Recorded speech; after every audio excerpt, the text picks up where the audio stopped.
took up professional development for their school a couple of years back, and how they have come to what they are now. And they shared some very, very important takeaways from what they have been doing, which is to take one small step at a time.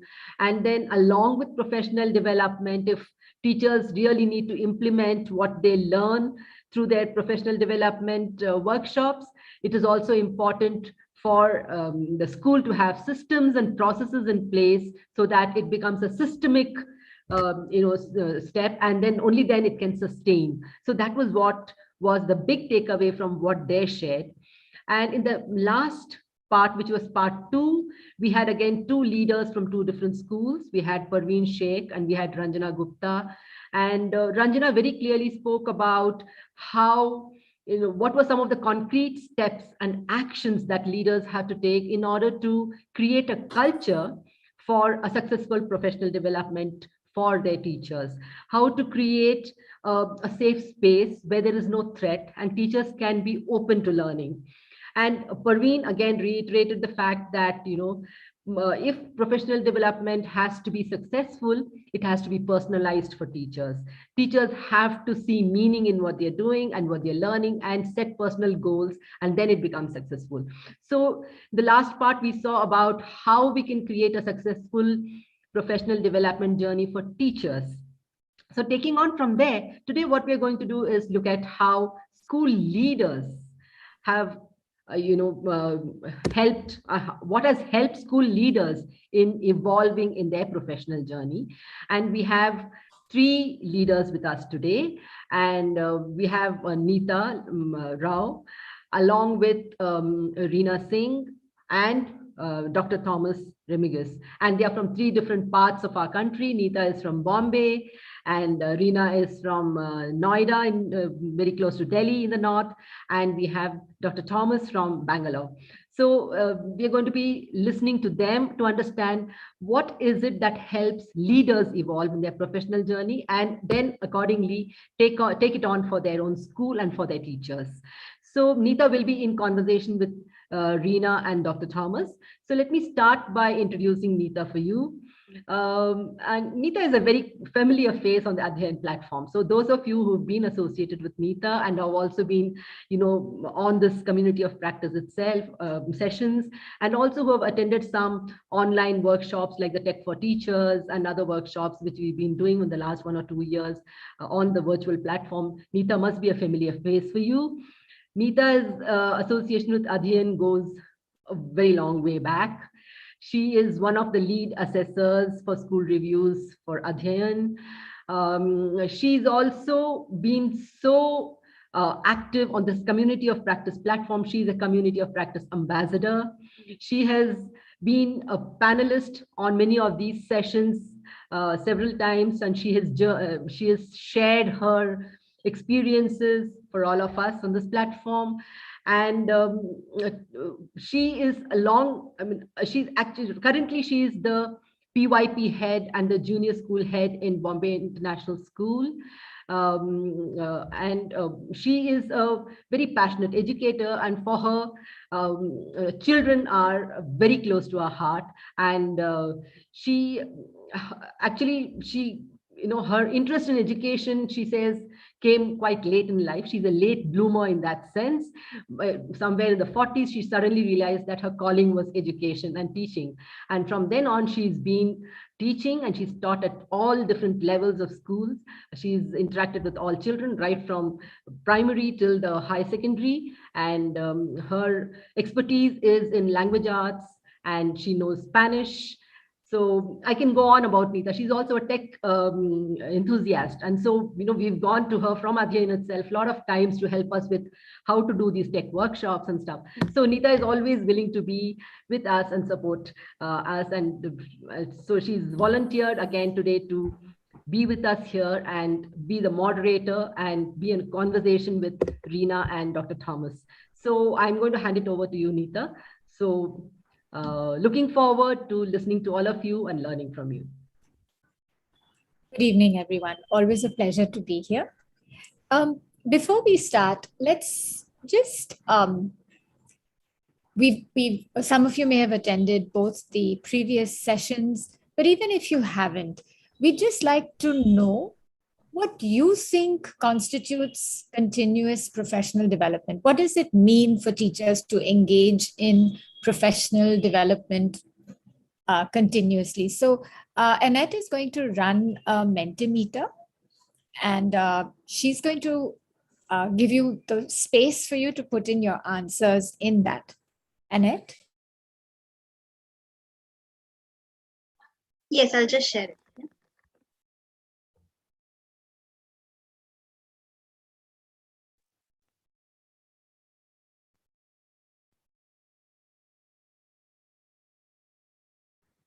So in this Mentimeter, you can just put down any way in which you feel a teacher or a leader, and we consider teachers leaders of their own classrooms. So everyone is a leader in their own way, and everyone is a teacher in their own way.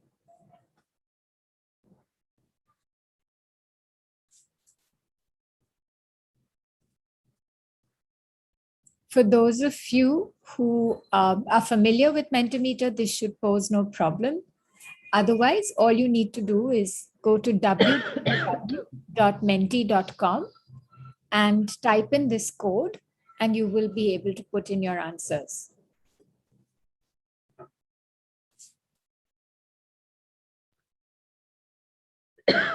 Annette has also added the link in the chat. So you can even click on the link or copy paste the link and put it on a tab in your browser.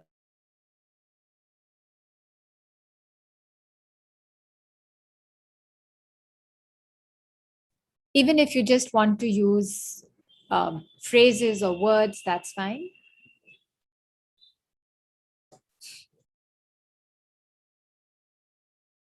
Yes, professional conferences, trainings.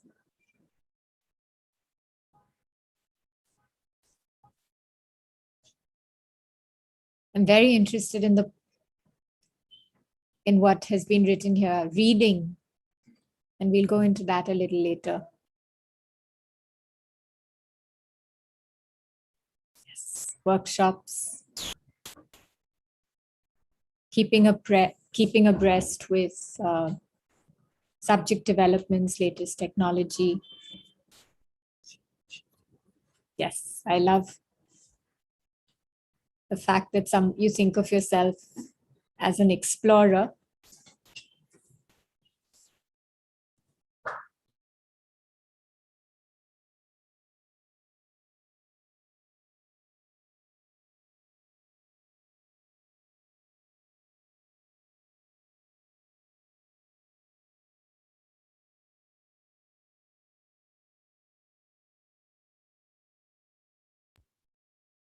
Sharing best, yes, sharing best practices.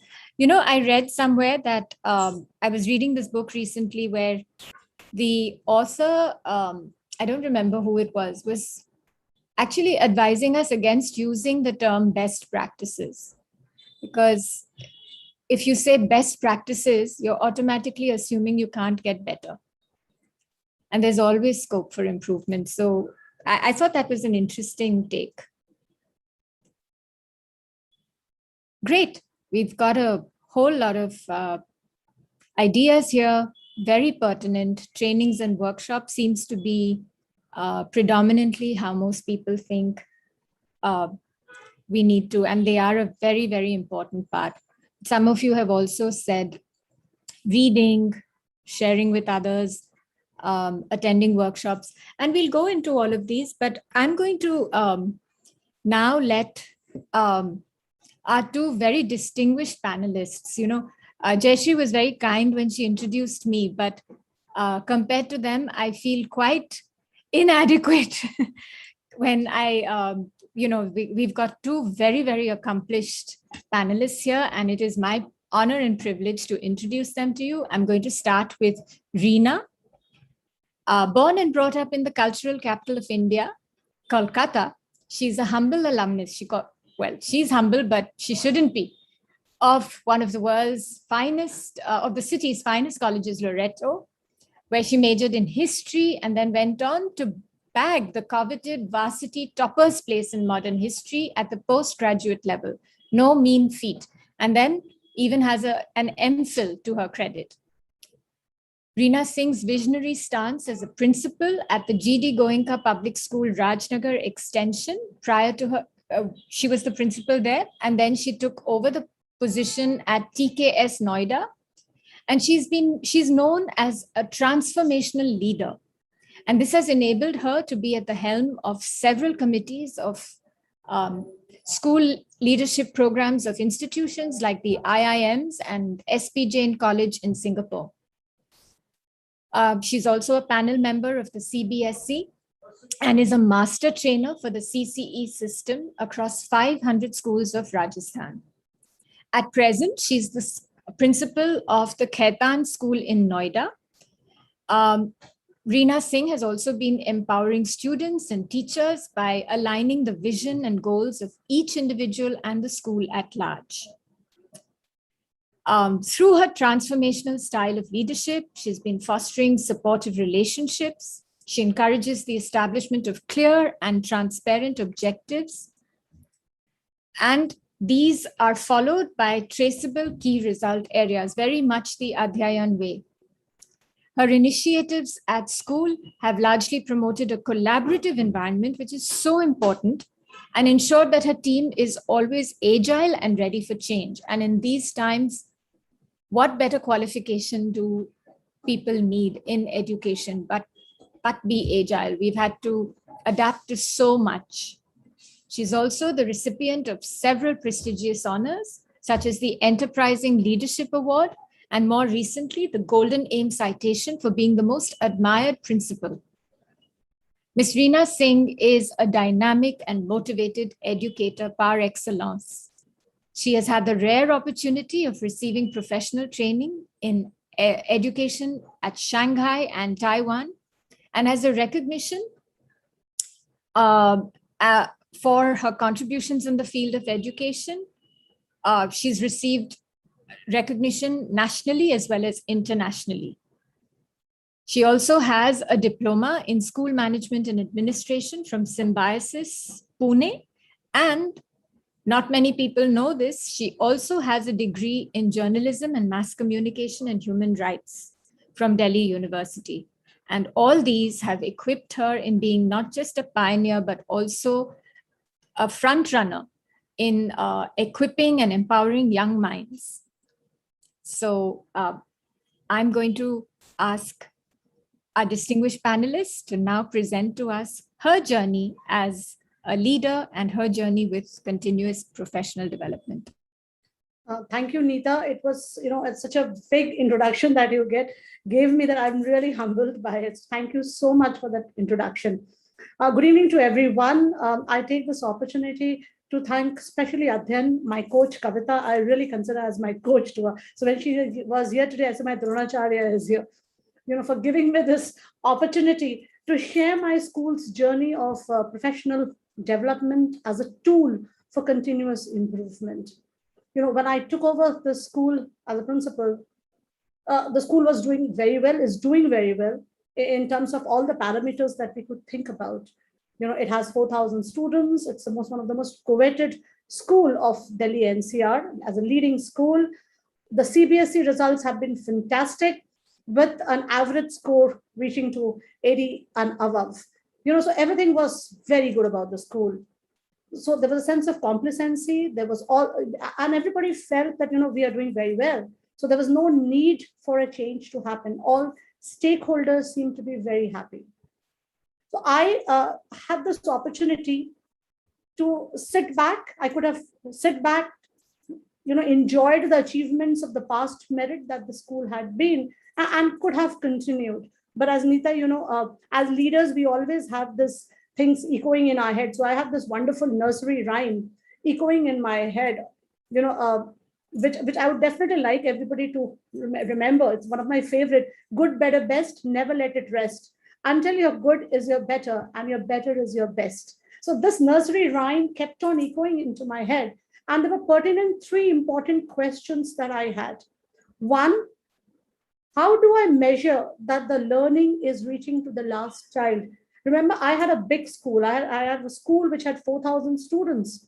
With that, how do I ensure that whether the teaching learning is impacting the last child in the classroom? So that was my first question. The second question of the three important components of a school system, which talks about curriculum, instructions, and data. Are they aligned together? These three, I think any educator will agree that these are the very three important components of a school system, and are they aligned?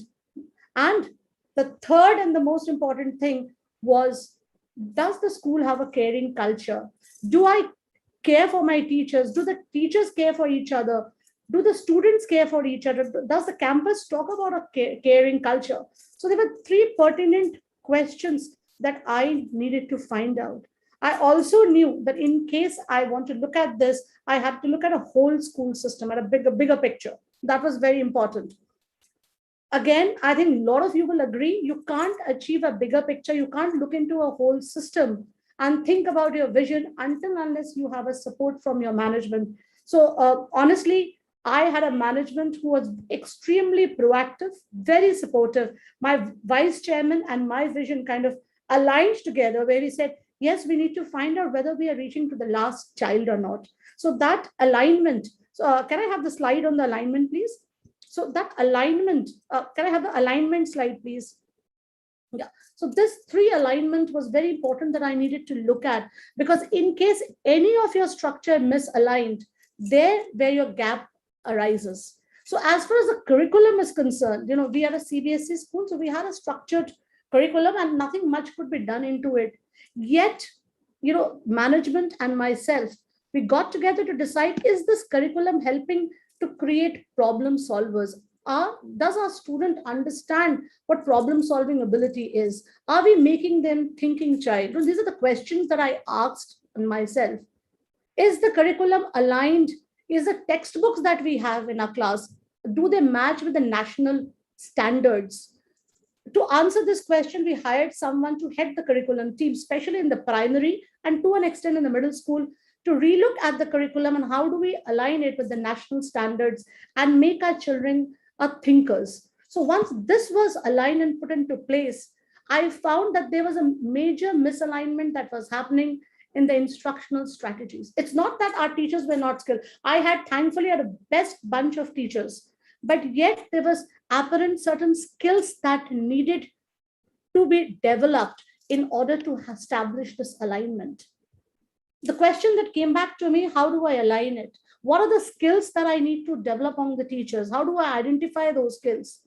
How do I ensure that the skills that are going to be developed is going to be transformed into actions into the classrooms? I also knew as an educator with my previous experiences, it is always good to to have two separate entities, one as an evaluator and one as a coach. If we have two different entities, it's become better to build on a trust. So what I did to ensure that I don't turn up as an evaluator as well as a coach, I knocked at the doors, and thankfully I got Kavita and Adhyan to be my external coach, and I knocked at their doors and said, hey, can we have you? Because the trust component was very important to build up, and I wanted to have an external coach. I also realized that skill development could not happen through one seminar here and one out, or workshop there. It had to be continuous. Once that was defined, I need to go back to my agreement matrix in the organization. So what was the agreement matrix? Do the people understand what to do? Do my teachers understand what they need to do? Do people understand that after you have done, what are the actions to be taken? Where was everybody in this agreement matrix? I think all of you will agree that, it's not possible that everybody agrees to it. So therefore, in order to bring in a collective instructional leadership, in order to bring in a collective team, we had to communicate the why. So unless your teachers understand the why of professional development, it is very difficult to communicate. I may have a vision of reaching to the last child, but unless that vision is shared as a shared values and shared behaviors, I don't think any professional development would fall into place. So I had to create and transform that why into we. So wherever, whether formally or informally, wherever I got an opportunity, I would catch hold of teachers in groups, break those silos, have conversations around to make people understand what the vision was. I think, again, everybody will agree that in an organization, in a school, 100% will never come on board. It's very difficult to create that 100%. So thankfully, I had 30% who resonated with my and my management vision of reaching out to the last child. How do we create an impact story? The remaining 30% that will wait, and they will see if you are successful in whatever your vision is, they will definitely join you. If it's not successful, believe me, they will say, I told you it's going to fail. So the buy-ins take a little time. The remaining 30% will, again, when they see that change is inevitable, they will come in. But believe me, 90% will come.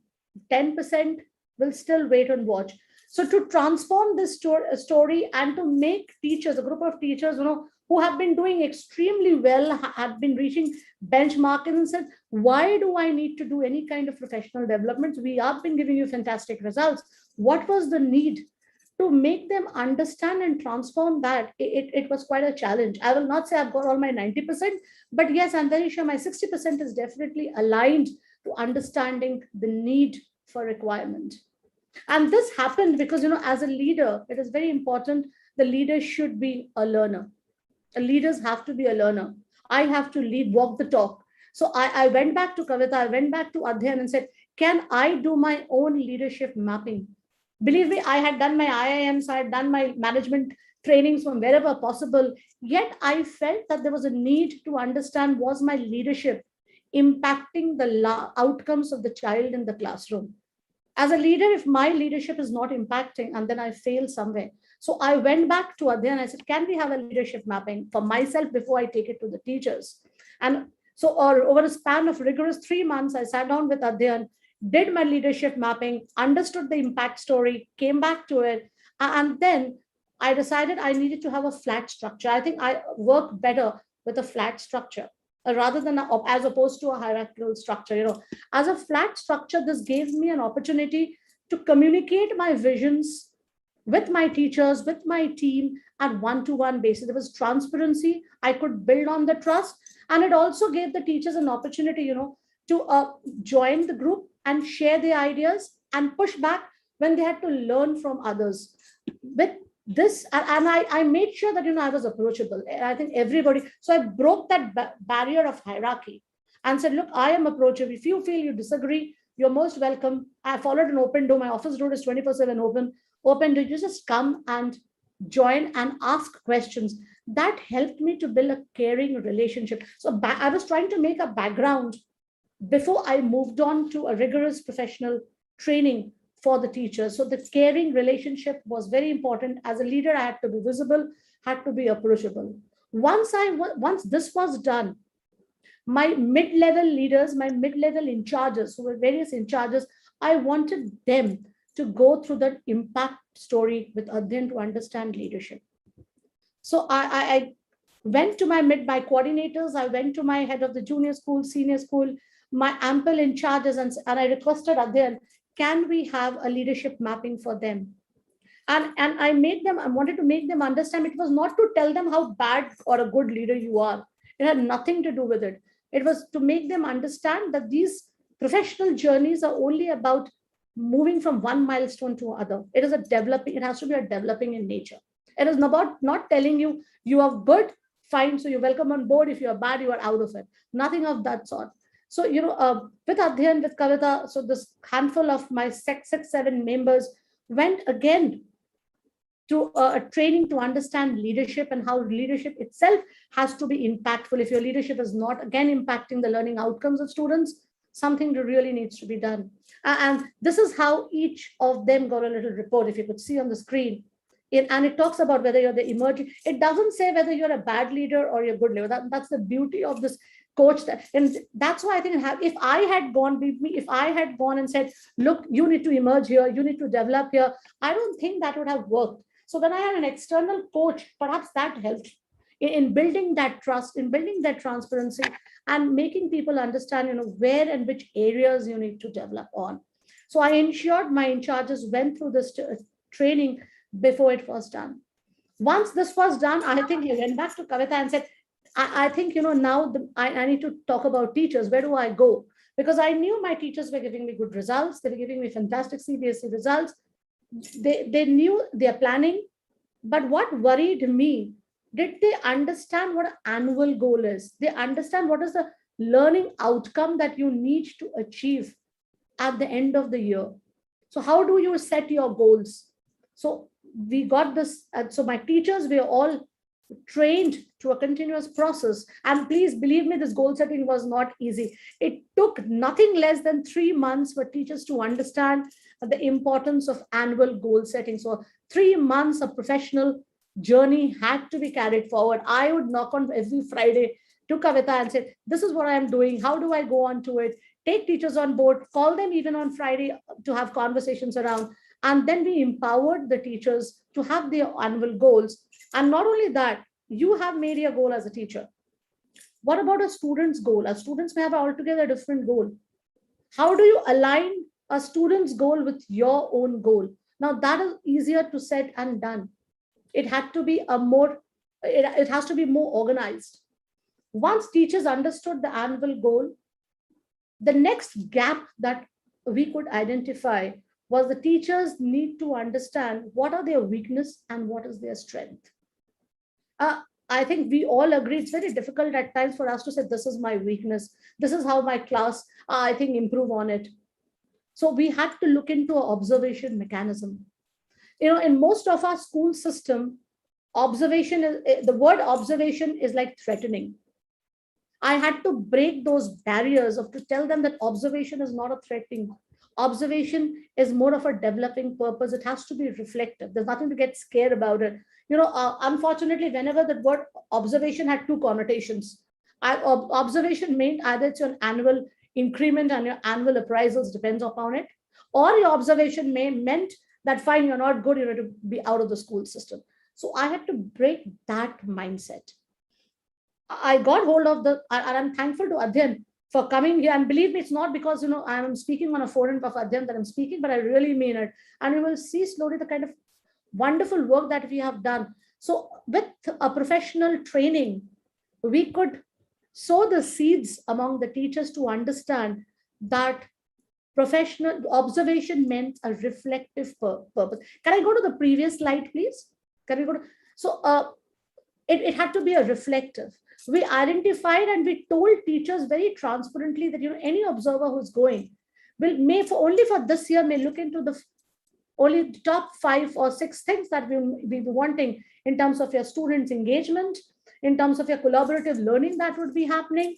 What is the connection that you're making with the class, and whether your lesson plans are getting implemented or not. And these are the things that we are going to look into, whoever comes, and it's an open door. There's nothing to feel feared about it. And the beauty of the observation process, after the professional training that we had, which made my teachers comfortable, is that the observer did not give feedback. So the Adhyan and his team ensured that they told the teachers that the feedback is not coming from the observers. If I'm observing a class, I am not giving the feedback. It is the teacher who has been observed had to identify her strength and weaknesses. So that's a reflective practice that needs to be seen. So the next slide, please. So we told teachers after every class, what are the 3 stars that you would like to give for your class? It's like saying, identify the 3 things that went good in your class. And one wish, you wish that perhaps this thing I should have done a better way so my class could have been improved. It was a teacher who was observed talking and not the observer. So it's not the observer saying, oh, your class was good, your class was bad. So the moment we started doing that, and the moment we started taking teachers through a reflective journey, I think observation was welcomed.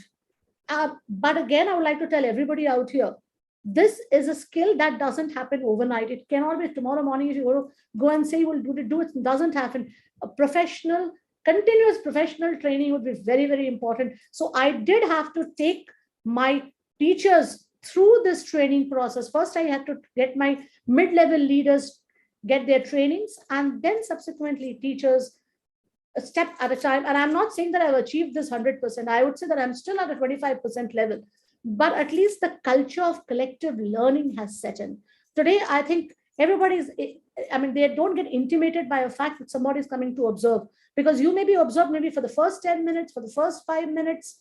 So it's pretty fine. And remember, I said the flat structure helped me because there was no hierarchy. So peer learning, peer mentoring was absolutely welcomed. And I, as a leader, got to see a wonderful dashboard. Can I? Yeah. So as a leader, I got hold of this dashboard. So all the people who were observing were correlating their observation in a dashboard which came to me. So the red ones meant that here the handholding needs to happen. The green meant that the teacher was doing very well, and she or he could probably be elevated to be a mentor.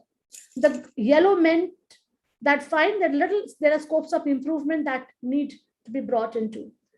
This dashboard further helped me to identify the areas where I needed to go in further for professional journey. It's not that once I've done it, I shut the doors of my professional journey. This dashboard helped me to go back to Kavita on a Friday evening and say, look, now I have done this. How do I make sure and how do I quantify it? Which brought me to the third circle of concern, the data. So as curriculum was in place, instructional strategies had started moving in place. I had to go back to my third circle of concern, data. How do I know who is monitoring? What is the level of, I would not try to use the word monitoring, but how is the observation happening? What kind of an analysis is taking place? So the need was realized with the help of my coach and my team. We realized that our teachers now have to understand data interpretation, and correlating data. Data not only in terms of observation. There was a pertinent question that how do I know that I have reached a proficiency? Where is my proficiency level, say, in mathematics? Or where is my proficiency level in English? Do I have a data? It is not examination marks. That's just one component. What is the reading level of my children in the primary school? What is the efficiency level? So the data became important, and that's where we started now training our teachers to understand the significance of data. And this was perhaps one of the most important, most challenging aspect for me, because teachers really had to understand, though it was just a click of a button, a lot of technology had to be brought into it. But to change a little mindset, it needed a little mind shift to understand data. And I think the professional journey has really empowered. I think if not the 90%, my 30% teachers have started doing and understanding data.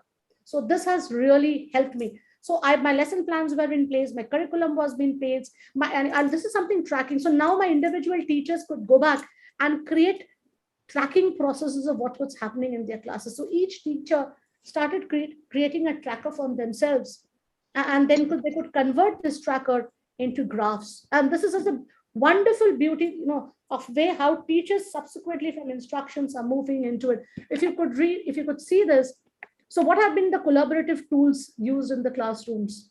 What is the percentage of children who's doing homework and not? This is just one class, by the way. And it is not the whole school. It is just one class, every teacher doing it and mapping it into understand their data. So imagine as a leader, when I get a full dashboard of data coming into a graphic, it takes just just half an hour to understand where the school is. But this has been achieved only because of continuous professional development. Every Friday evening, I personally would also go back to Kavita and Adhyan and say, this is the gap. How do I then go back to the teachers and then go in for rigorous training? And this is just a 10% of what we have achieved. I think there are, as we say, there are many more milestones to be achieved.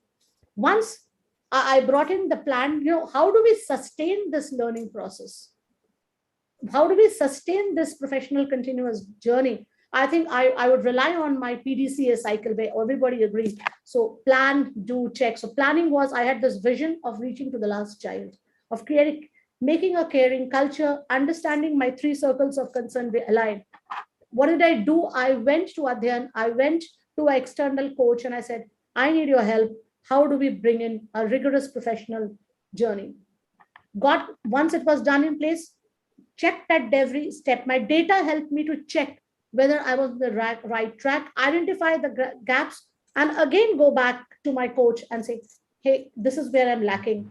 Can I do? So in order to ensure that your continuous professional development is to be sustainable, you have to make it sustainable. You will have to follow a PDCA circle. I like to end by saying I strongly believe in John Cotter's 8 step and create a sense of urgency. That's this one thing, the first step. Everybody said this is a pandemic. Why do you have to do everything? Why do we need to transform when we are struggling at a home front, we're struggling at a professional front? Why do we need to do that?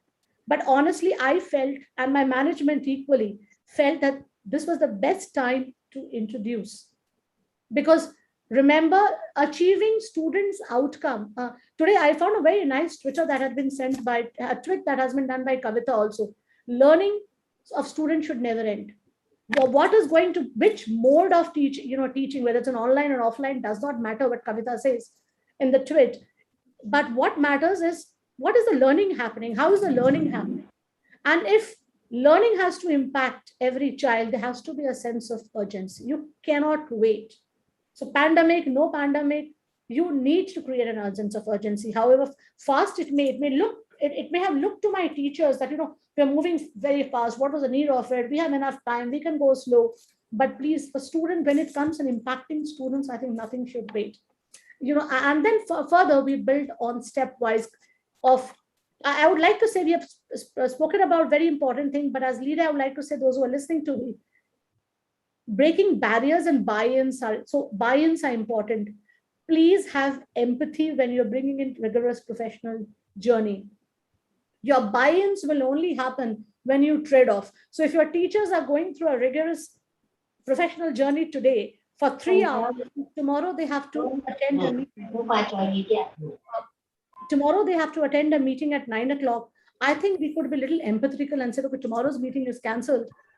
Today, 3 hours of rigorous training because of that. So buy-in and trade-offs have to be looked into it when you are implementing these changes, so that as a whole school system, you are able to institutionalize this change and make your professional journey as a continuous process.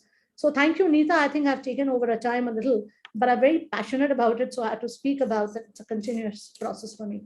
Thank you. Absolutely. And everything you said, what struck me, Reena, was when I introduced you, you have so much experience, you have so many wonderful qualifications, you've been feted, awarded, and yet you had the humility to recognize that there's still scope to learn. Absolutely. And that is what really stood out for me. I think your humility, from the start, acknowledging Kavita as your coach, it takes a lot for...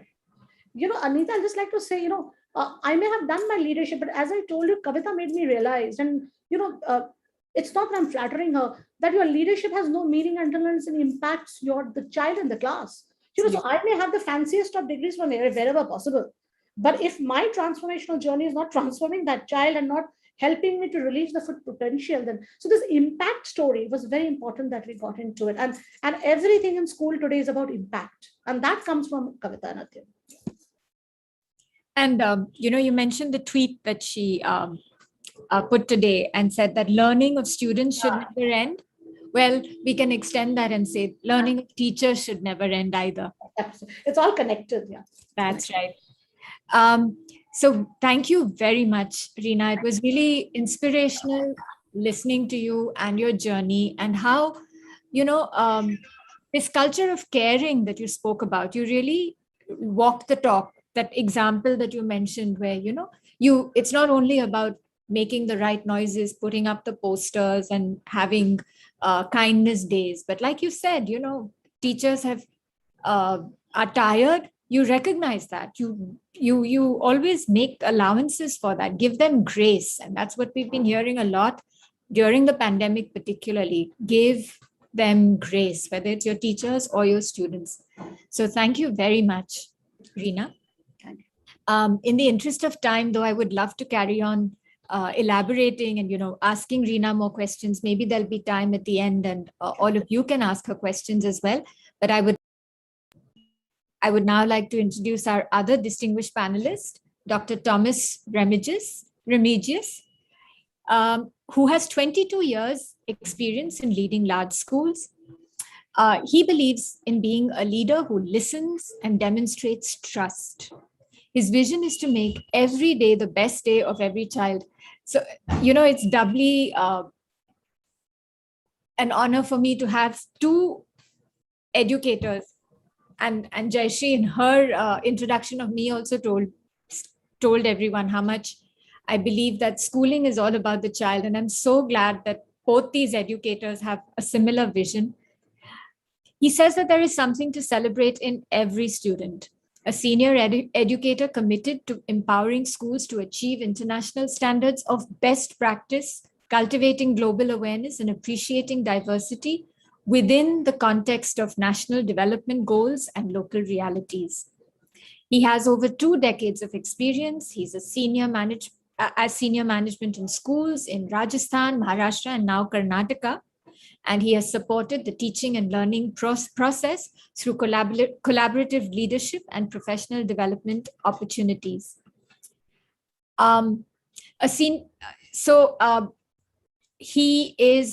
His motto is to make every day the best day for every child. And with that, Dr. Thomas Remigius, I hand over to you. Thank you very much, Nita, for the wonderful introduction about me. I'm humble. And I also thank the Adhyayan group, especially Kavita, Neha, and Jayashree, for inviting me to interact with all of you and with all the participants. During my introduction, I'd like to tell you that I have only 2 focus in this presentation. One about myself, my own journey. Second one, how my teachers traveled with me in the schools that we work together. As you said in the introduction, I have worked in Rajasthan most of the time and Maharashtra and Karnataka.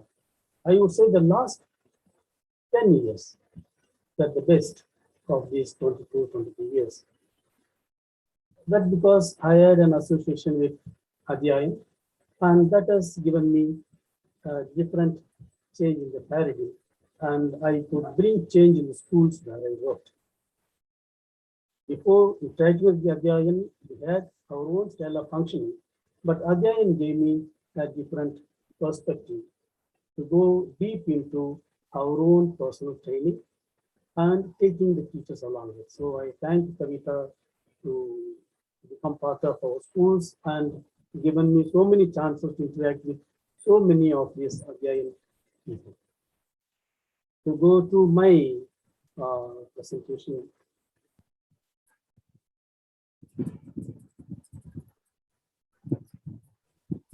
I consider our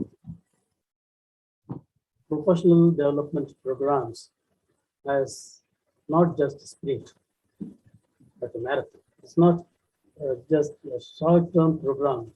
It's the ongoing process and a long-term program. If that is considered deeply into each and every stakeholder, especially our teachers and the leaders, then the continuous process sinks in. To have any kind of professional development program, I always thought of these 4 elements, right from my Rajasthan days till now, that each and every program that we host, we conduct in the school should be personalized for myself, what I need and what each and every teacher also needs. When we say that students' learning also should be personalized, each child also should be personalized and he should be personally attended to. The same way, teachers also should be personally attended to. Their training, their development programs attention that is given to teachers should also be personalized. That means the leader should have a thorough knowledge about each and every collaborator. Not only the teachers, those working in the office, our helping staff, everybody, the management, everybody. So the leader, the principal, when he comes to know that this is the strength, the need of each every teacher, then it helps the leader to come out with personalized programs. And any program that we give, it should be embedded with what we are doing. If there is a math teacher, maths. If there is a clerk also needs, an accountant needs. So whether whatever program we are giving, if that program is aligned with the work, the job that the teacher is doing, the person is doing, that also kept all the time in your mind. And as I said in the beginning, it has to be ongoing and sustainable. It doesn't stop with one staff meeting. It doesn't stop with one external resource person comes and addresses and with that it is closed. Or that internally we have conduct some in-house programs. With that one particular program, the entire development of the entire school or the individual teacher or its teachers as a group or department doesn't stop. It has to be sustainable. It has to be ongoing. So it is a marathon. So when you run a marathon, you need sustainability, you need consistency. And of course, accountability and responsibility of the teacher also should be taken into consideration, including the principal. So the program is tied to the evaluation, not only evaluation of the teacher, the evaluation to evaluate and give feedback. So these 4 points I always kept in mind whenever we design the program for the teachers. The school leader and the management together, we can know whether they are serious about development programs, professional development programs will be reflected in the budget. Whether excuse me, Thomas, I'm sorry to interrupt you. Yeah. Are you sharing your presentation? We're not able to see the presentation. Really? No, we are not able to see. 1 second, please. Oh, sorry. I have to share. I didn't think you're sharing the same. Also, Thomas, can you be a little louder because Yeah, I'll come closer. It wasn't very clear sometimes, so it's just easier. Yeah.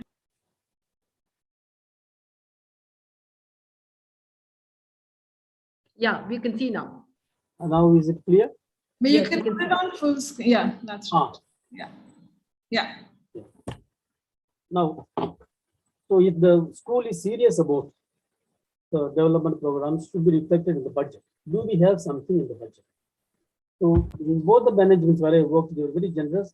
And the first question when I presented the budget is that my management people used to ask whether you have given sufficient provision in the budget for the PD programs. So that used to give a lot of comfort to me that the management is serious, that teachers should be, there should be some budget provisions for the training and development of the teachers. That helped me a lot. And the second thing is that personally, I mean, as a principal, as a leader, how much of time we allot for the training throughout the year. So we keep a program, we make a planning in the beginning of the year. In that case, when we plan how much we set apart the time, one side we get the funds, the money is there, but do we have sufficient time? How many holidays we are giving? What is the timetable? What is the time planning for the week or the day? So if these two provisions are made, then it shows externally that we are quite serious about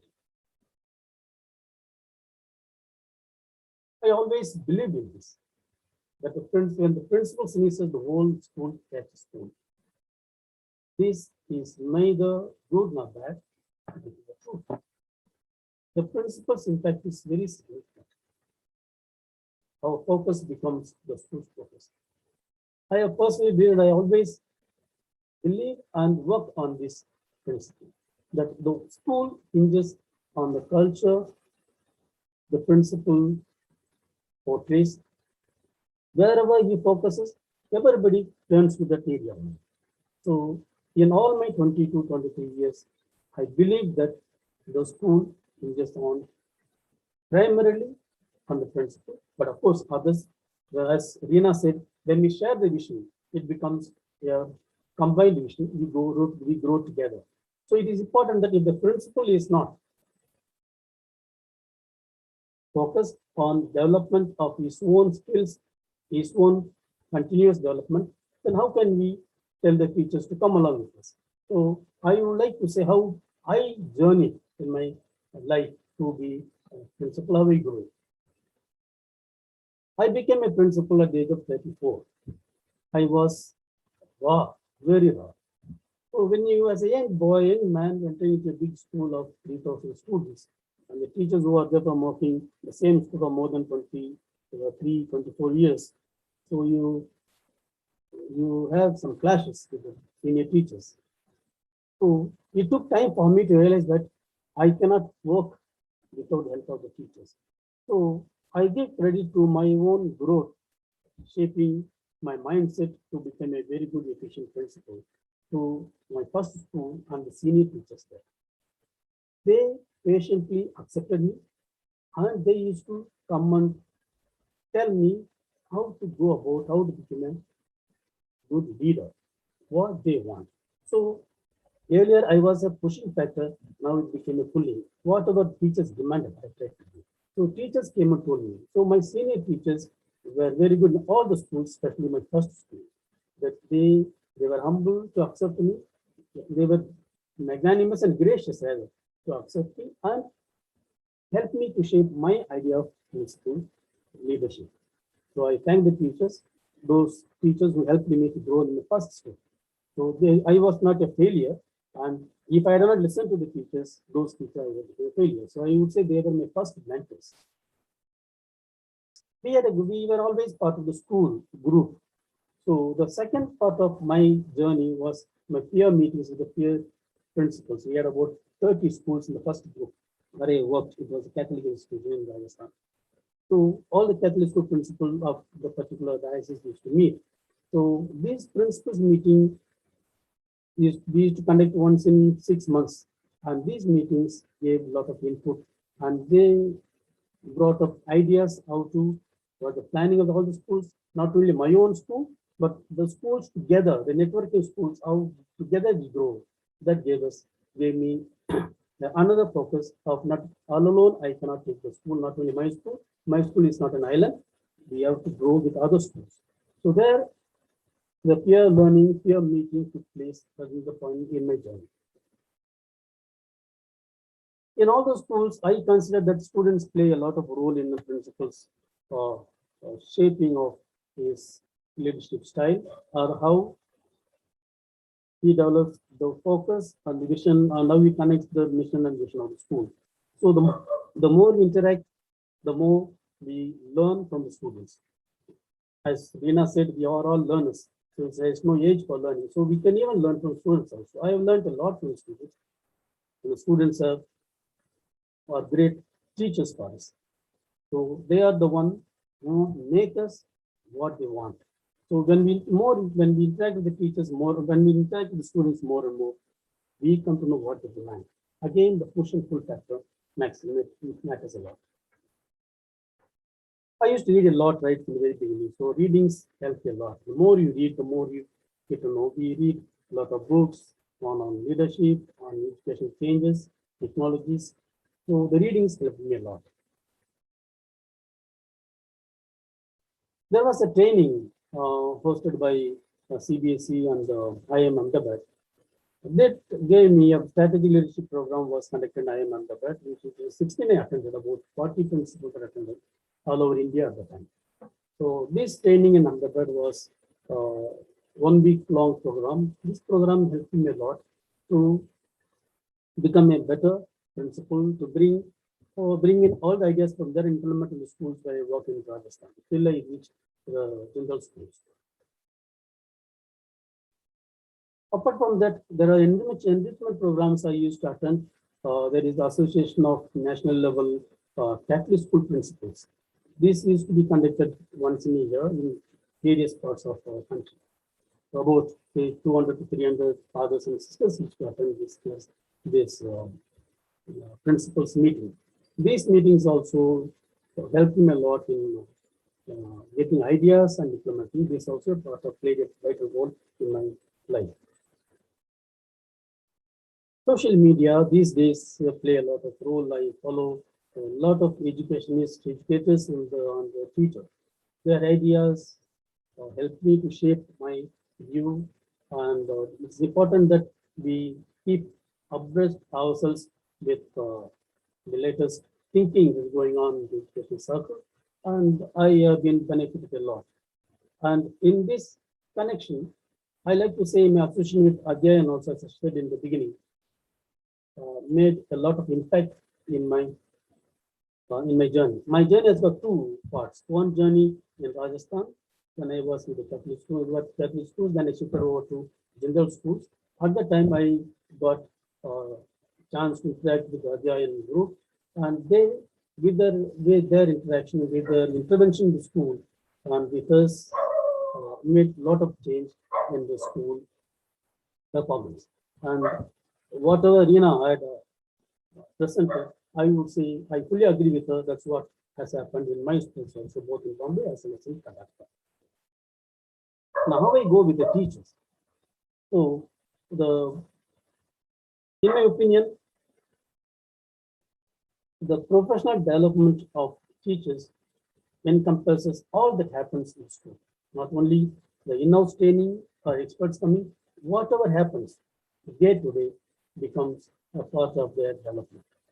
The teachers own the school, students own the school, everybody takes the ownership of whatever happens. If this attitude is inculcated, everybody grows. Then all the areas of what is needed for a teacher to be an empowered teacher. In all the schools where I worked, where I have served, the newcomers to the veterans, how the veteran teachers, the senior teachers, I had experience in my own life in my initial days as a principal. I made it a point that new teachers, newcomers don't get frightened, and that the veteran teachers, the senior teachers, take along these new teachers and mentor them and make them part of the culture of the school. This has a lot of positive points. The new teachers bring in a lot of new ideas, new skills, and that has to be utilized. And senior teachers have experience how to use these talents smoothly into the culture of the school. So when the induction of the new teachers is properly done, the new teachers become part of the school, and the senior teachers facilitate a lot. In my schools, I have done this very well, and it has worked for me.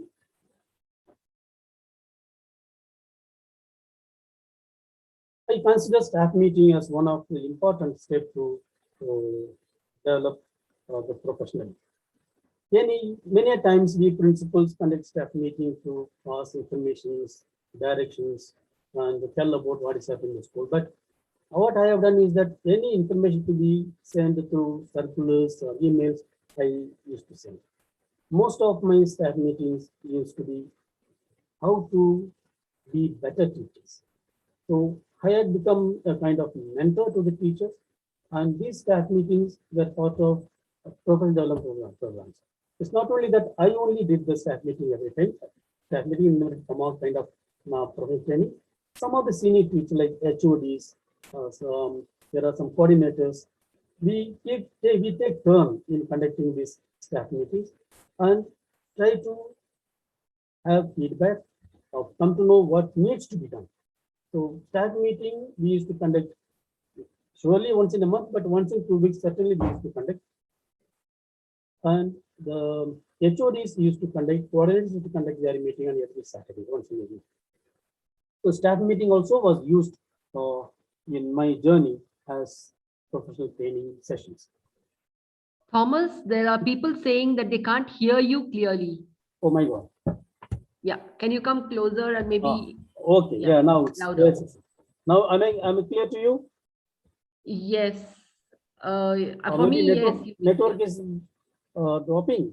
Can you hear me Maybe now? their network, Jayashree, because it's quite clear actually. Yeah, even for me, but then there are people who are saying that they're not. Maybe I should be louder. Thank you so much. Okay, Thank you so just much. a little louder. Yeah. Yeah. So the next is that we have in-house training. In the sense, the beginning of the year, as you say, we observe the teachers, get the feedback, and identify their need of the teacher. Then we plan out, as we have budget as well as timetable also, what type of programs we need, and we invite people. So accordingly, we as calendar, maybe during Diwali holidays or Christmas holidays, summer holidays, if teachers used to come 10 days before the reopening. So those 10 days we used to keep in-service training for the teachers. So in this way, this was done when prior to getting connected to Adhyayan. But once we connect to Adhyayan, we have the same training, same timing was conducted, it was calendar, but we had association of Adhyayan, both the schools, both in Bombay as well as in Karnataka. We had good collaboration with Adhyayan, and Adhyayan processes and things were going very smoothly.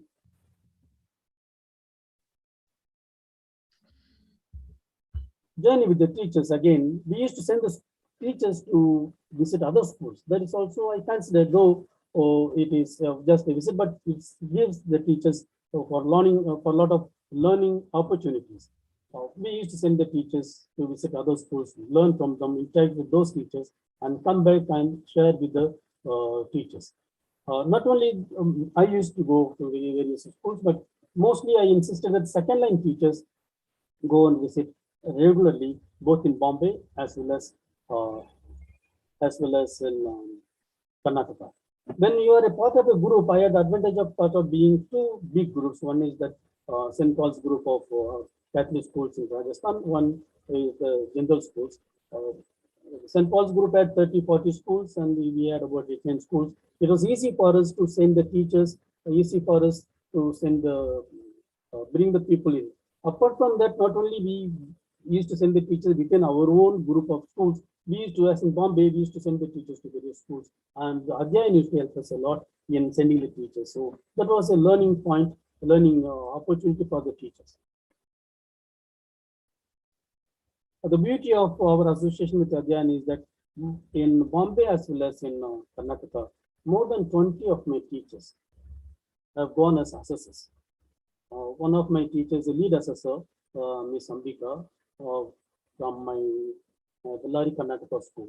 So they are well equipped and they were well trained and they learned a lot. When we go and assess other schools, they come out with learning with a lot of learning. It doesn't stop, as I said in the beginning, it doesn't stop with that. We used to conduct meeting after meeting. They used to come share with the teachers, and they used to assess. And we used to periodically, at least once in 2 months, these teachers who had gone to assess other schools used to have self-assessment of our schools. In Bellary, we did it very beautifully. The entire, they used to design all the questions based on the Adhyayan way, and once in 2 months, department-wise, section-wise, we used to have self-assessment. This has helped a lot to raise the standard, to raise the tone of the school to a higher level. These days, especially during this pandemic time, we requested the teachers to attend, have MOOC coaching, MOOC learning, and as well as the webinars, and we used to send the teachers to various conferences. This also helped a lot, especially a lot of webinars conducted by Adhyayan and other webinars also used to conduct. And this is one of taken as a point for teachers evaluations, appraisal, and they used to come and give report and teach others also. We used to pay special attention to the subject matter expert, how we make the teachers, those who are expert in subject, we used to send them to find out what more they can do in their own subject. We used to go to attend various seminars. Of course, the CBSE conducts a lot. Apart from that, we make the teachers to read a lot, bring their own expertise, and help other teachers, not only their own department, some other teachers also to have. So we should have one HOD. Apart from that, we used to have two co-HODs. These two have to get trained. So this also we made our own teachers to become mentors for our leaders to become mentors for other teachers to grow. I used to promote a lot, as I said, the teachers should be part of social media, and they used to get a lot of ideas, and it is the need of the hour nowadays. What we gain by all these programs, it helped me to be more effective way to lead in all these 20 years. When I update myself, I become better, and that is was seen in my teachers too.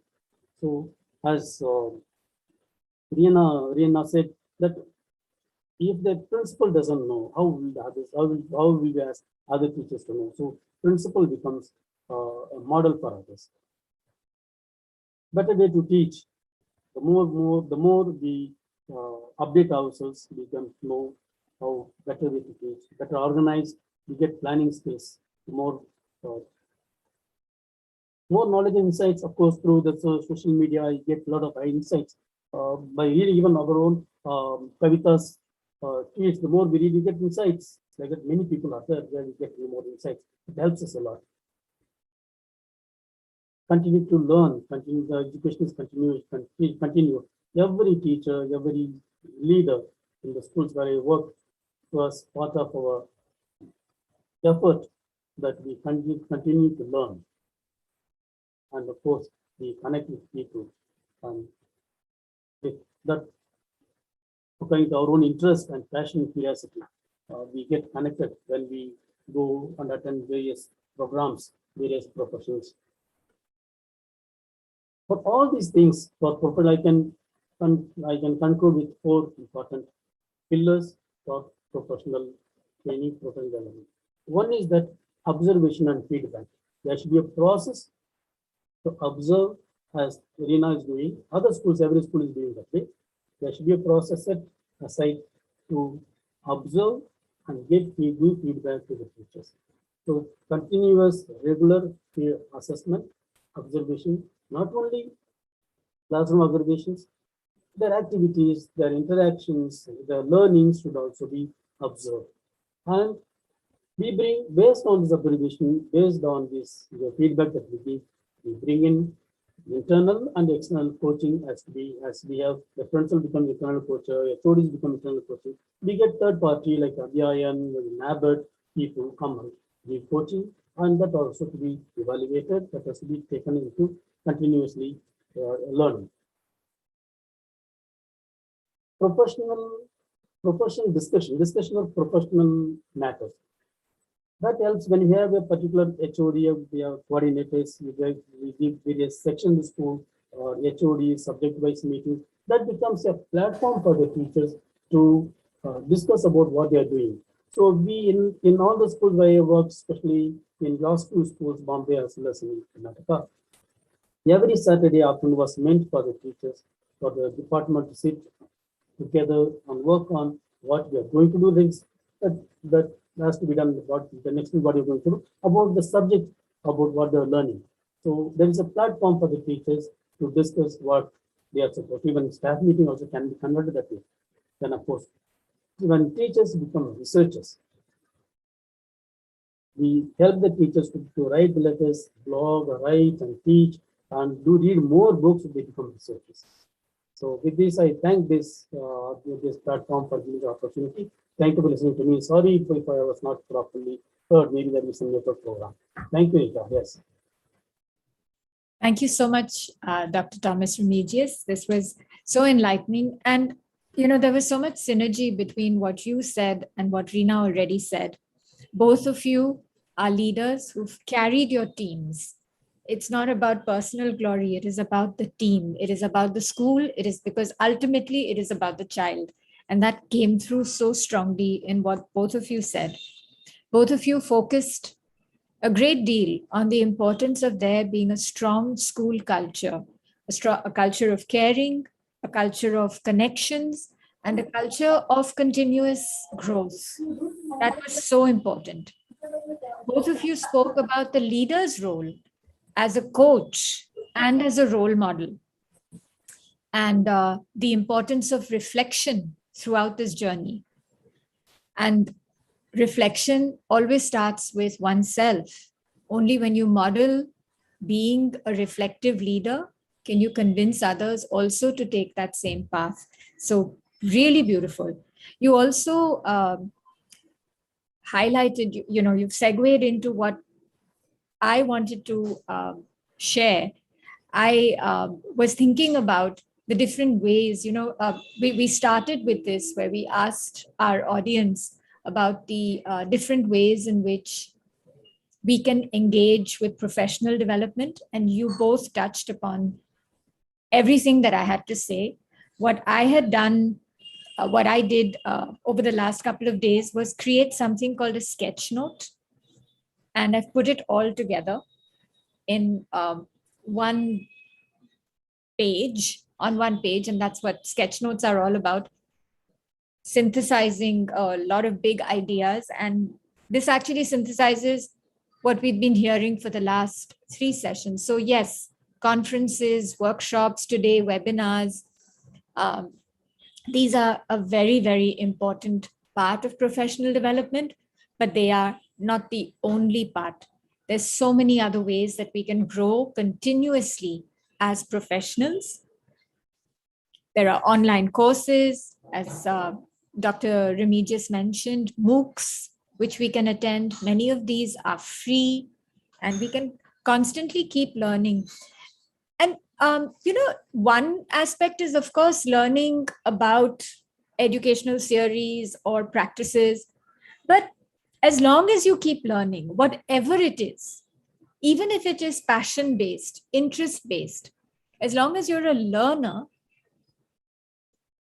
it matters.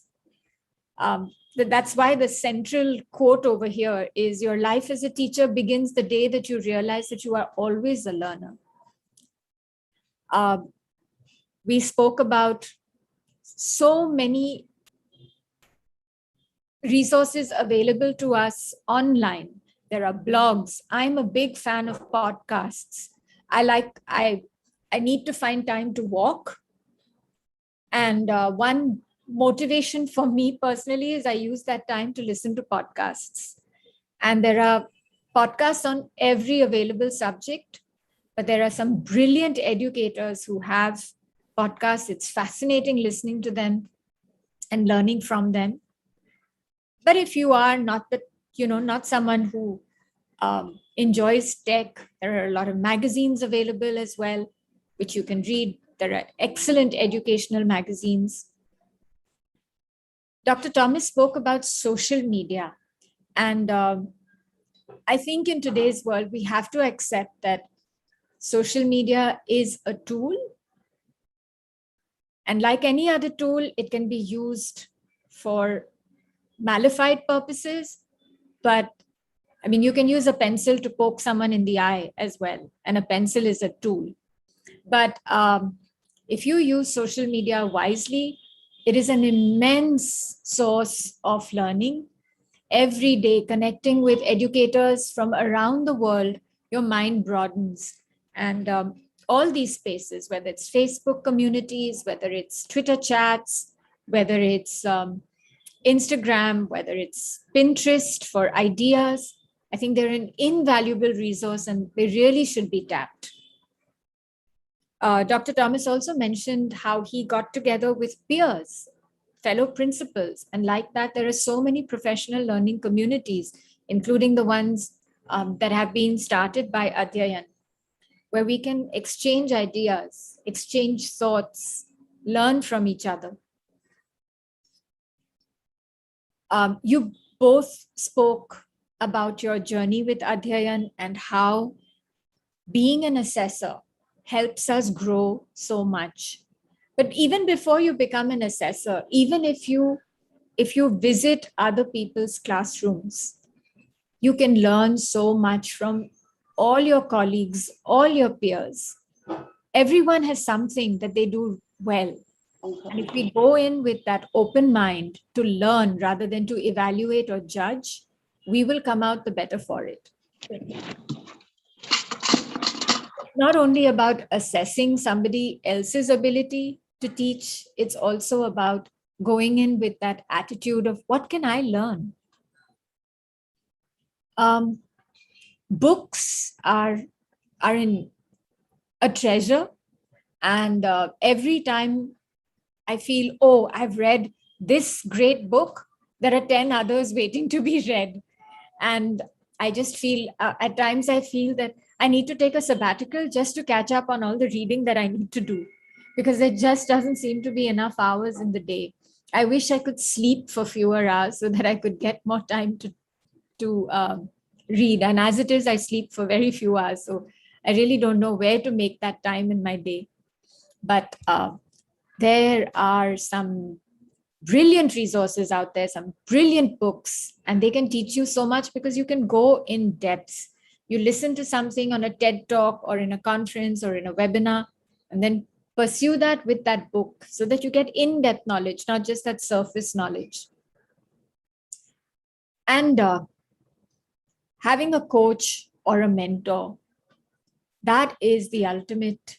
I'm so fortunate that I too have my mentors, both at Adhyayan as well as outside Adhyayan. There are several people that and it's nice to have several because you get different perspectives as well from people. But yes, if you can have that one person who's your cheerleader, who's there for you, nothing like it. So I wanted to leave time for questions.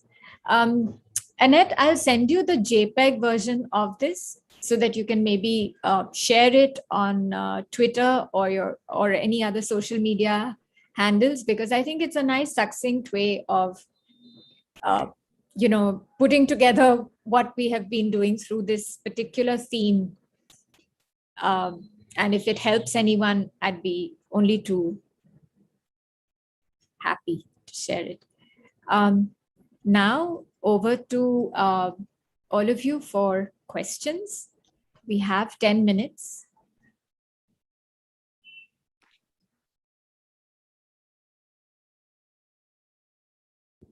I think they're still looking into that cycle, the beautiful picture that you have created and thinking about it, how it becomes a whole full circle.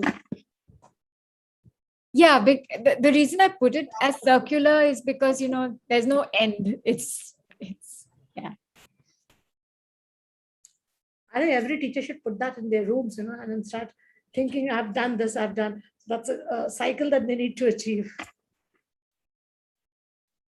And the beauty is that, you can, there's no real order to that cycle. Exactly. You can dip in, dip out anywhere and everywhere.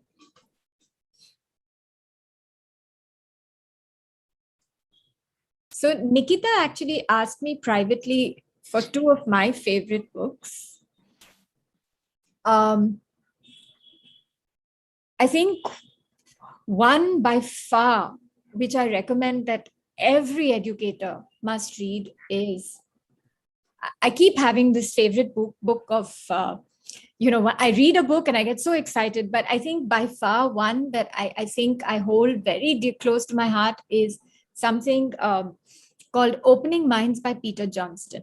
I truly believe that it should be a textbook that every teacher, I mean, it shouldn't be a textbook because it's written beautifully. It's not written in a dry, drab manner, but I feel that, all these ideas, I teach at a PYP school, and, the PYP makes everything into jargon. They talk about agency and inquiry and concept-based learning and all kinds of things. They love jargon, and believe me, I've only used the very bare minimum.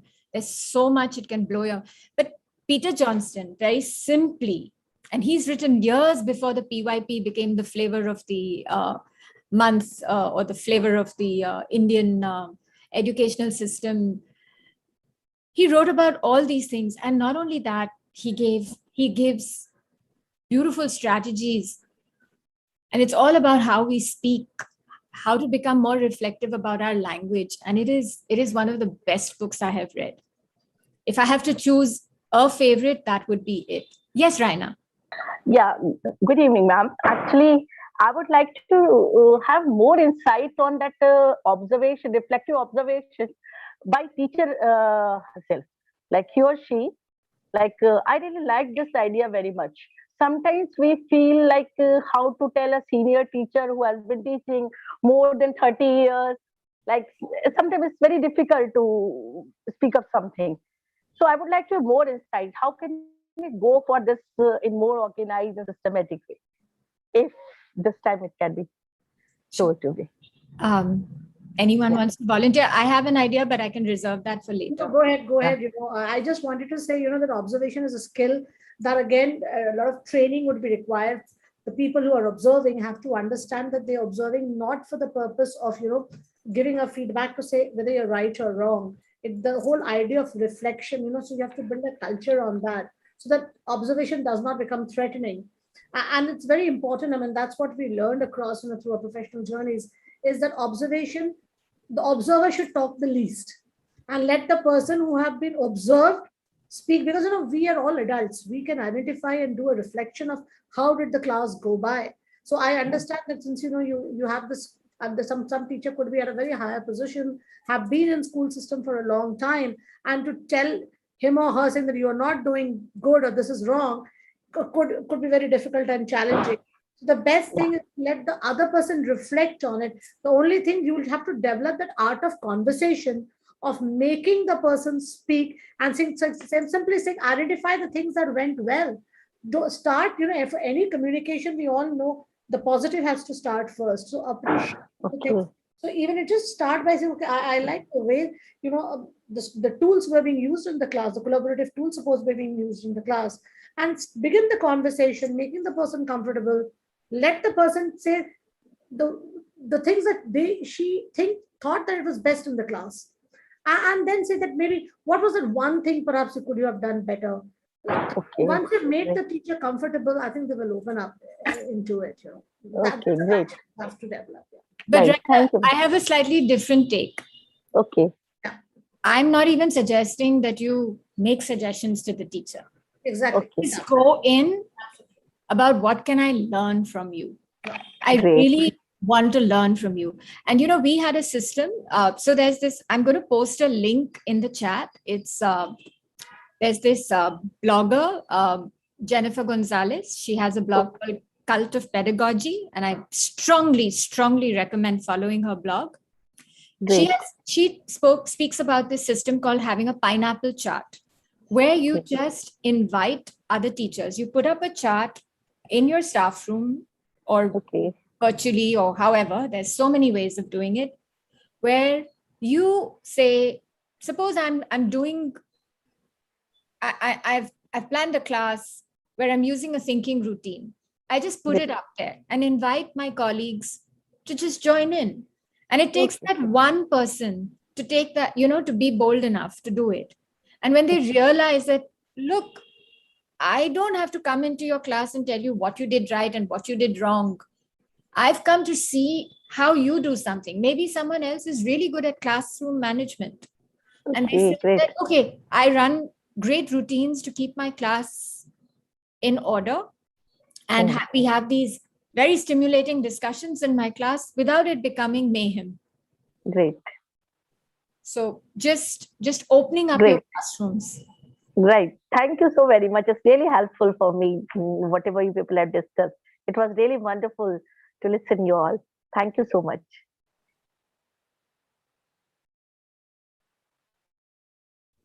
I think Smriti wants to say something. She's got her hand up. Smriti, you'll have to unmute.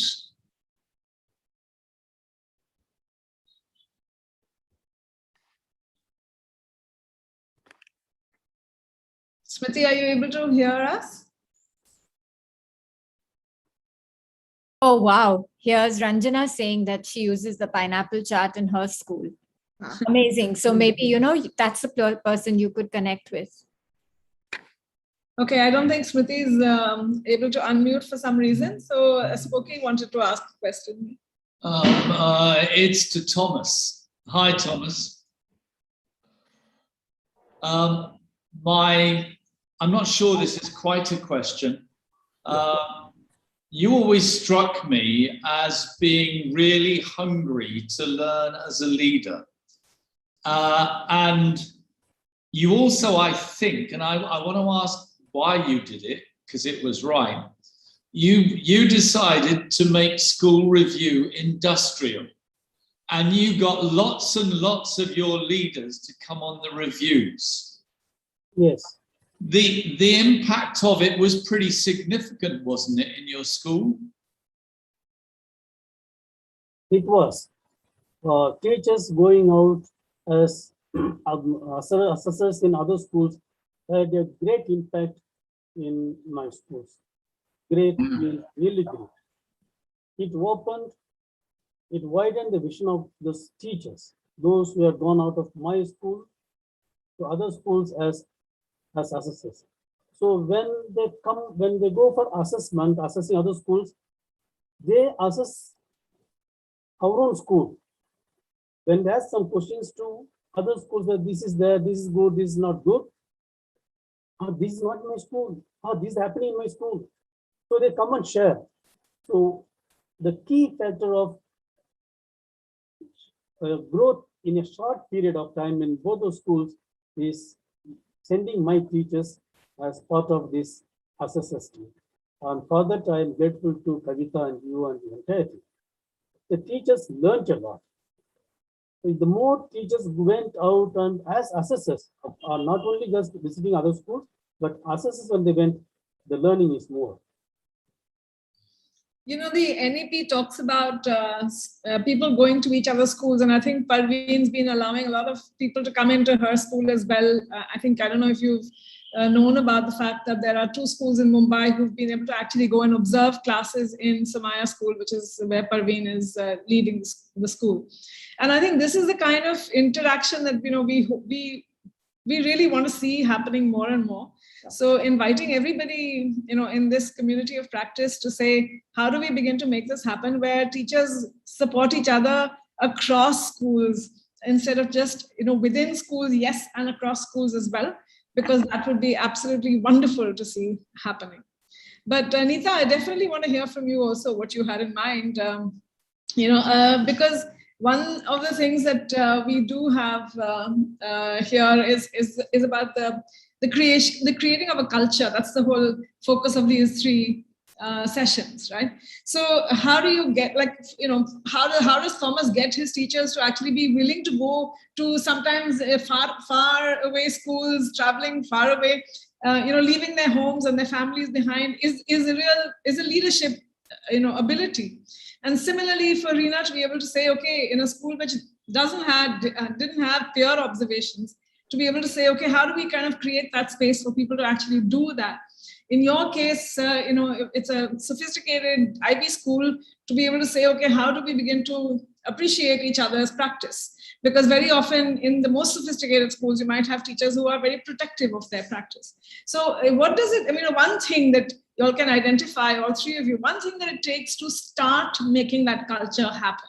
What is the thing that you as a leader do? And I think I have already heard Reena saying something about approachability, and maybe she can say about, what makes it start? What makes it begin? Yeah, Kavita, I would say in my case, the flat structure helped. The flat structure, the moment you break that hierarchy and come as, leader as a learner, I wanted to learn. So when they found that I have that keenness to learn, I may not be knowing everything. So if I came with an image that I know everything, and so I broke that barrier, said I am learning. So with that, I think that helped. And an open door policy in my case really helped. A flat structure, anybody can contact. So this whole understanding of the principal being a silo and breaking those silos and making as one, removing those departmental barriers really helped to bring in that peer learning culture in my case. That's it. Awesome. Neeta and Thomas? Thomas, would you like to go first? Sorry? Would you like to go before me? Please, you go. So we're at 6 o'clock already, but I'll try and be brief. I don't know. I can't pinpoint to one thing, but when I first joined the primary, section. I was from the DP, and I was regarded as this outsider who had suddenly come with no real knowledge about primary. And my first year was a very difficult year, trying to gain the trust of the teachers and the respect of the teachers around me. But I think what helped me, and it wasn't something specific to do with professional development, but when they saw that I had one very simple manner in which I viewed anything, I just had this one question I would ask whenever we had to take a decision, whenever we had to do anything. Is it good for the children? Will it help the children? If yes, do it. If not, scrap it. If it is yes, but it's really tough, let's find a way to do this together. So I think it was that simple. And I think when they saw that I truly, truly will do anything to make sure that I see a smile on every child's face, whether it means baking cookies for them myself or going for some god-awful concert of theirs to Bandra or Andheri even, to watch them. When they saw all that, I think they were convinced that, okay. She cares. Yeah. And not just about the kids, you have to care about the teachers as well. Nice. In my, can I meet up, please? Yes, please. In my experience, the first thing that I did was that I never closed my office door. My chamber door was never closed. And I used to share lunch with the teachers. Lunchtime, I used to be with the teachers and with the students. Two things initially, as soon as I entered the school in the beginning, first year or second year, when I take a new school, these are the things I did. And as Reena said in her presentation, clarifying the vision where you want to take the school, that helped me a lot. Once we take the teachers along with us, make the vision that we have, that as one vision for everybody. If everybody wants the vision, teachers trust you. The beauty is that my teachers, I loved my teachers, teachers loved me. That personal touch that comes, visit of the teachers. I used to visit the teachers also. And if anything happened, I would be the first person to go and visit them and talk to them. And I was so approachable. Any teacher, anytime can talk to me, anytime can come to me. The approachability and the smiling face, once the teachers, I made the teachers realize that I care for them, I love them. And I made them grow. They realized that here is a person who will help them to grow. And making the teachers not one or two teachers. Once we do that, that's the end of our career. Teachers never tolerate partiality. Favoritism is one thing that ruins the leadership in a school. So that I never. I gave opportunity for all the teachers to grow. And some of the teachers shined, took advantage of the opportunities, went to the schools. They, as Kavita mentioned, for 1 week, 10 days, they used to leave the family. And only the husband, only one child, that nobody, still the Ambika used to go. And many other teachers used to go, leaving the family. That type of rapport I had developed. I don't know how, but it came naturally, I could say. But I used to smile at the teachers, and every day, thanks to Adhyayan, every day I used to be at the gate. I was not in the office. When before teachers come, before children come, I used to be at the gate every day, invariably, and wish all the teachers, wish the students, and make them smile. And lunchtime, I was not in my chamber. Lunch break, I'll be with the teachers or with the students. And those days, I never used to take lunch. Full days, I never had lunch. Only break. So I used to share lunch with the teachers. So that I used to compensate. I think it's been lovely to hear that. For us, one of the biggest things was how do we make sure that this isn't something that comes across as growth is a bad thing, because people sort of tend to think that growing or developing is something means that I'm not grown or I haven't developed. It's always seen as a negative rather than a positive. So it's beautiful to hear that you're saying that, if I want someone to grow, it comes from love. It comes from love and not because of any other reason. Absolutely. So that's lovely. Jayashree, I'm going to hand it to you. I know we are 6 minutes over time, but it was such a beautiful thing to hear. I'm so glad we stayed on for these 5 minutes. Yeah. You're on mute, Jayashree. Yes, Neeta, do you want to conclude? Yes, there was just one thing, we spoke a lot about reflection and how critical that is if you want to grow.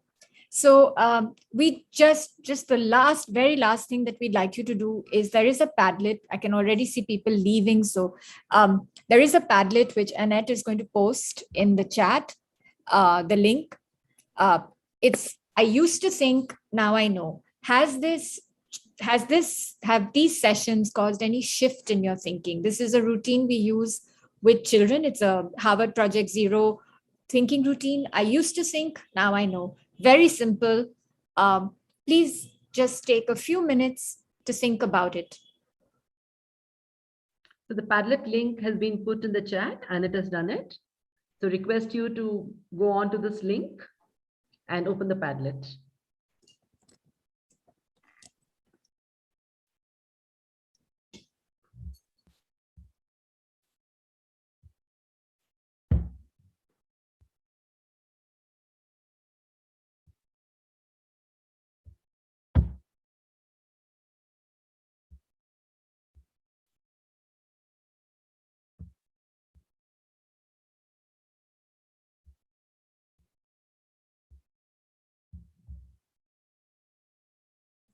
Everyone's familiar with using a Padlet, right?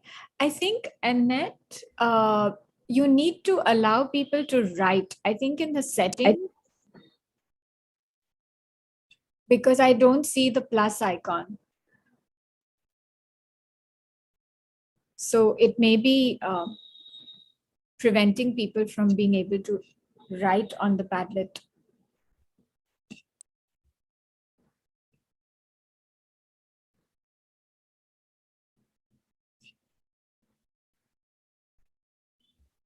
Yeah, people are saying that they can't write. And I can't edit it. We can probably send this to everybody who's been there for all the 3 sessions. Yes. And Yeah, so so you we want should to do that, I think. close. Yeah. So thank you for being with us today. We know we have overshot a little bit, but I hope it was worthwhile. And so today we've concluded a 3-part series on professional development. So hoping to see you next on the 11th of September. We will send you invites. So we will have a new theme and again, maybe a 3-part webinar series on that new theme. So thank you and stay safe. Thank you. Very big thank you to Reena Thomas. Thank you to Reena, Dr. Thomas.